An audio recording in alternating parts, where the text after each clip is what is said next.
বিহু চাং বুলি আহিলি বিহু চাম বুলি আহিছিলোঁ। ময়ো বিহু চাব আহিলোঁ দেউতাও বিহু চাব আহিলে পিছত এখন এতিয়া বিহু গাবলৈ পাইছে ডেকাসকলে দেউতাও এতিয়া ডেকাসকলেতো ফূৰ্তি পাইছে দেউতাও কেনেকুৱা লাগিছে ধৰ বিহু ফূৰ্তি লাগিছে ফূৰ্তিয়ে লাগিছে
আমি বৰ্তমান এতিয়া গৈ আছোঁ গছ তলৰ বিহু চাবলৈ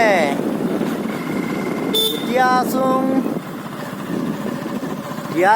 বৰদিয়াকৰ ওচৰ হুমজাঙত গৈ আছোঁ এতিয়া বিহু খোলালে চাই থাকক কেনেকুৱা ধৰণৰ হয় বিহুখন গছ তলৰ বিহুতলি পোৱা আগতে লগৰীয়া এটা আছে হুমজান গাঁৱতেই সিহঁতৰ ঘৰত সোমাই যাওঁ সিহঁতৰ ঘৰত বিহু খাই যাওঁ সিহঁতৰ ঘৰত সোমাই যাওঁ এবাৰ ঐ এটা বিহুলীয়া বিহু খাব আহিছোঁ মই আজি নজী ঘৰত আহি পিনি বিহু চাবলৈ আহিছিলোঁ মানে বিহু চাব আহোঁতে এটা বস্তু চাইছোঁ যথেষ্টখিনি কম মাটিত অধিক উপাৰ্জন বস্তু আছে ভাল লাগিছে এয়া ধুনীয়া এয়া নৰসিং পুলি আৰু মচন্দৈ এইজোপা এবিধ বস্তু মানে ইও চাটনিয়ে খায় আমি পোৱা গছ বুলি কওঁ মানে পেটত যদি পাথৰ চাথৰ হয় এইটো চাটনি বনাই খায় মানুহবিলাকে আৰু মচন্দৈ নৰসিংহ গছ আৰু ঢাপ তিতা বুলি কওঁ আমি এজোপা যথেষ্ট ফুল গছো আছে লগত নেফাফু একদম কমটি মাটিতে ঢেৰ বস্তু লগাই থৈছে এয়া পদুনা তলত পদুনা ওপৰত নৰসিংহ আকৌ এইজোপা কি বুলি কয় এইজোপা মাংসৰ লগত খাই মছলা তাৰপিছত এইফালে চাওকচোন ইমান ধুনীয়াকৈ থৈছে তাৰমানে বস্তু হাঁহ গোৱালৰ ইয়াত মানে এনেকৈ দিছে আৰু এইবিলাক এই আচাৰ নহয় জানো এইখিনি গোল নেমু আচাৰ এইটো খৰিচা টেঙা পানী নহয় জানো তাৰপিছত আকৌ এইবিলাক ধুনীয়াকৈ যতন কৰি থৈছে যথেষ্টখিনি সময় লাগিছে আৰু ওচৰতে কুকুৰা ফাৰ্ম এখন কি ফাৰ্ম বুলি কয় এইটো লোকেলত পৰে ন অঁ আহি থাকক আগত আৰু বস্তু চাই লওঁগৈ এয়া তিতা ভেকুৰী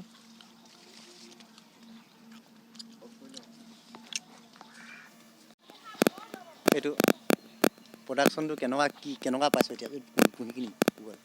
ভাল লাগিছে। এইটো ভালকৈ যেনেকৈ ইউটিউবত চালোঁ, চাই কিনে এইটো আনিছিলোঁ মই। ভাবিছিলোঁ হ'ব নহয়, কিন্তু হৈছে ধুনীয়া। ইউটিউব চেনেলটো মিছা কথা নকয় বুলি মই ভাবিছোঁ। এতিয়া সদ্যহতে মই 120টা আঢ়াই লেয়াৰ মুৰ্গী পালন কৰি আছোঁ আৰু প্ৰায় 15-20 দিনৰ পৰা কণী আহিব বুলি আশা কৰিছোঁ। এই আপোনালোকে দেখিবলৈ পাইছে অষ্ট্ৰেলিয়ান ৰেড নেপিয়াৰ।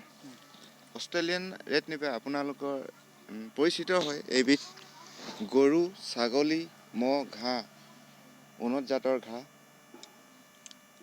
এইবিলাক ঘাঁহ লগালে বহুত ভাল, সোনকালে ইয়াক কাটিঙত পোৱা যায়। আজি প্ৰায় এইখিনি দেখা পাইছে, মোৰ 3 মাহ হ'ল। 3 মাহত এইখিনি দেখা পাইছে। এইখিনি এতিয়াৰ মই কাটিঙৰ কাৰণে ৰাখিছোঁ। যিসকলৰ ব্যক্তিকক এনেকুৱা উন্নত জাতৰ ঘাঁহ লাগে সেইসকলক কাৰণে দিব পৰাত আছোঁ। গতিকে কণ্টেক্ট কৰিব এইটো নাম্বাৰতে। এখেতৰ লগত এড্ৰেছটো পাব, এইবিলাক ঘাঁহ পাব। ছাগলী, ম'হ, গৰুৰ কাৰণে ভাল হয় তাৰমানে বহুত ভাল। ইয়াৰ কিছু প্ৰটিন আছে। আৰু মই এই বাৰীখনত সোমাই ঢেৰ কথা জানিলোঁ তাৰমানে। এয়া এতিয়া কম মাটিতে ঢেৰ মানে উপাৰ্জন হোৱা গছ গছনি লগাব পাৰে। এয়া বেঙেনা, শাকৰো অভাৱ নাই তাৰমানে এইটো জেগাত। আকৌ বহুত জেগা বহুত বস্তু লগাইছে। এয়া তামোল পুলি, তাৰপিছত এয়া এতিয়া আকৌ সেইটো উন্নতবিধৰ ঘাঁহটো লগাই থৈছে। এইখিনি কিমান দিন হ'ল? এইখিনি আজি প্ৰায় 6-7 দিন হৈছে কাটিং দিয়া। 6-7 দিনতে পোখা ওলালেই। আৰু এসপ্তাহ ধৰ ছাগলীয়ে ঘাঁহ খাব পাৰিব। 20 দিনৰ পৰা কাটিব পৰা হয়। এই 20-25 দিন। আকৌ শাক লগাই থৈছে। বাৰীখনত যথেষ্টখিনি বস্তু আছে তাৰমানে। মোৰ ভাল লাগিলে, মানে চাবলগীয়া কথা। আমাৰ চিটা মাটি পৰি থাকিও এনেকুৱা বস্তু লগাই পোৱা নাই তাৰমানে। গম পোৱা নাই, আচলতে আইডিয়া নাই। এইয়া মুণ্ডা গছ এইখিনি ৰোৱা বেছি দিন হোৱা নাই ন? কিমান দিন হ'ল? এই 10-12 দিন। 10-12 দিনত এই ওলালে। পোখাখিনি আৰু অকণমান ডাঙৰ হ'লে পোখাখিনিও খাব পাৰে, আৰু ওপৰত মুণ্ডা যেতিয়া থোকটো লাগে সেইটোও খাব পাৰে। আপোনালোকে চাই থাকক এইবিলাক বস্তু। কমটি মাটিত বেছি উপাৰ্জন। এইফালে চাও পালে, ঘাঁহো পালে, মুণ্ডাও পালে, লগতে ছাগলীৰ কাৰণে নিম তিতা পাত প্ৰয়োজন। তাৰমানে ছাগলীৰ কাৰণে ঘাঁহো পালে, তলত আকৌ চিতনলা আছে। এইবিলাক যথেষ্টখিনি বস্তু আছে, চাই ভাল লাগে। এইজোপা কিবা ঘাঁহে নে কিবা? এইটো নেপিয়াৰে হয়। নেপিয়াৰ? এইটো নেপিয়াৰ হ'ল হাইব্ৰিড ছুপাৰ নেপিয়াৰ। এইটো হাইব্ৰিড ছুপাৰ নেপিয়াৰ। এইটো এবাৰ কাটিং কৰা হৈছে। উন্নত খেতি, মানে উন্নত খেতি ছাগলী পালন কৰাসকলৰ কাৰণে উন্নত খেতি। এইটো বস্তু মই আগত দেখা নাই, এতিয়া আজি প্ৰথম দেখিছোঁ। বিহু চাব আহি মই যেতিয়া নেকি মোৰ লগৰীয়া একেলগতে, তেওঁৰ ট্ৰেক্টৰ আছে, মোৰ ট্ৰেক্টৰ আছে, দুইজনে একেলগতে কাম কৰি থাকোঁ। গতিকে এপাক সোমাই যাওঁচি বুলি সোমাই অহাত মানে ভালেখিনি বস্তু দেখিছোঁ, উন্নতি হৈছে। আজিকালিতো ট্ৰেক্টৰ নচলা হৈ গ'ল। মোৰখনো বহি আছে।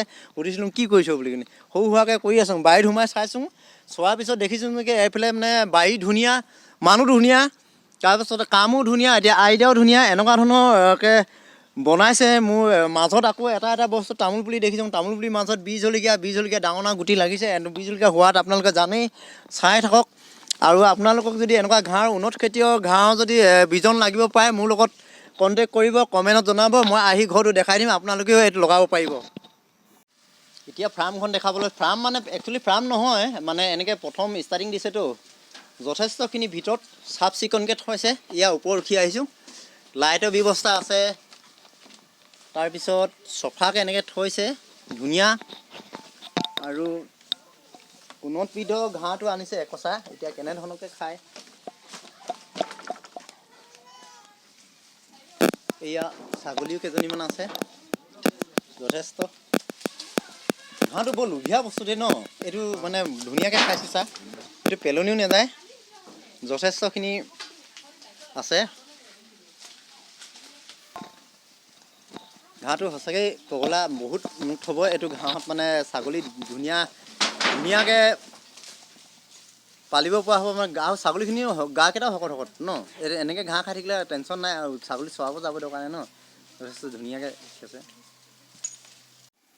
এতিয়া যিহেতু নেকি বিহু বতৰ, চাহপানী খাব দিছে। চাহপানীখিনি খাই লওঁ, তাৰপিছত আকৌ বিহু খোলা দি এপাক যাওঁ। এতিয়া চাহ পানী খালোঁ, বিহু খালোঁ, বাৰীখন চালোঁ, এতিয়া ওলাই গৈছোঁ। তাৰপিছত বিহু দেখি পাং নে নাপাং যথেষ্ট গধূলিয়ে হ'ল হ'লেও দেখুৱাব। এইবাৰ যে পালোহি দেই বিহুতলী, কেনেকুৱা লাগে চাই থাকক, ভিডিঅ'টো শেষলৈকে চাই থাকিব, কমেণ্ট কৰিব, শ্বেয়াৰ কৰিব। আহক এতিয়া বৰ্তমান টৰানি টীম হুনজানত বিহু মাৰি আছে। এতিয়া টৰানি টীম চাবলৈ যাওঁ কেনেকুৱা ধামাকাৰ হয়, আপোনালোকে চাই থাকক। এয়াই বুলি কয় আমাৰ মৰাণৰ জনজাতিৰ গছ তলৰ বিহু। আজি গছ তলৰ বিহু চাই থাকক। টৰানি গাঁৱৰ এতিয়া ঢোলে মাতে, তালে পেপাৰে কেনেকুৱা ধৰণৰ বিহু হয় আপোনালোকে চাই থাকক।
গছতলৰ বিহু চাই আহিলোঁ, ঘৰলৈ উভতি আহিছোঁ আৰু ৰাস্তাত দোকান এখন দেখুৱাম। মানে গৰু চৰু শুই থকা জেগাত মানে এনেকুৱা ধুনীয়াকৈ মোৰ ককাই এটাই মানে এখন সৰুকৈ দোকান আছে।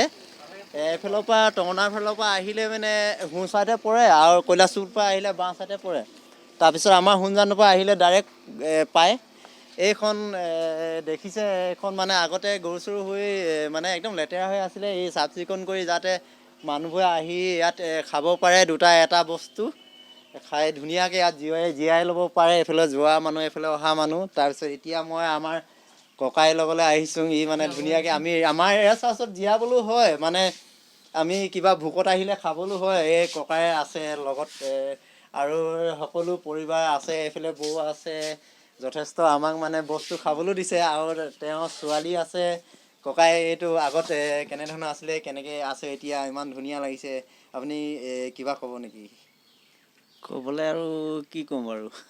যেনো আকৌ সকলো ৰাইজে ভাল পাইছে আপোনাক এনেকৈ চফা আকৌ বস্তু ধৰ মানে আমাৰ দূৰৰ পৰা অহা মানুহে ইয়াতে অলপ জিৰণি লৈ ধুনীয়াকৈ খাব পাৰে আৰু আমাৰো ভাল লাগিছে।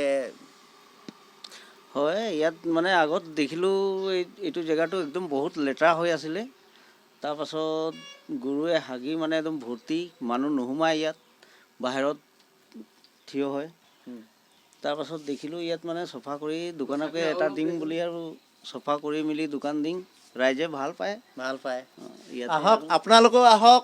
এইখন দোকানত কিবা কিবি খাবলৈ পায়, মানে ধুনীয়া ধুনীয়া বস্তু আৰু ধুনীয়াকৈ বনায় পকৰি ইত্যাদি বস্তু ইয়াত খাবলৈ পায়। আৰু এইফালৰ পৰা দেখিছে গাড়ীবিলাক আহে, এইফালে যোৱা গাড়ী এইফালে যোৱা যথেষ্টখিনি সুবিধা হয়। আপোনালোকে আহিলে আমাৰ ককাই দোকানত সোমাব, ধুনীয়াকৈ বস্তু খাব।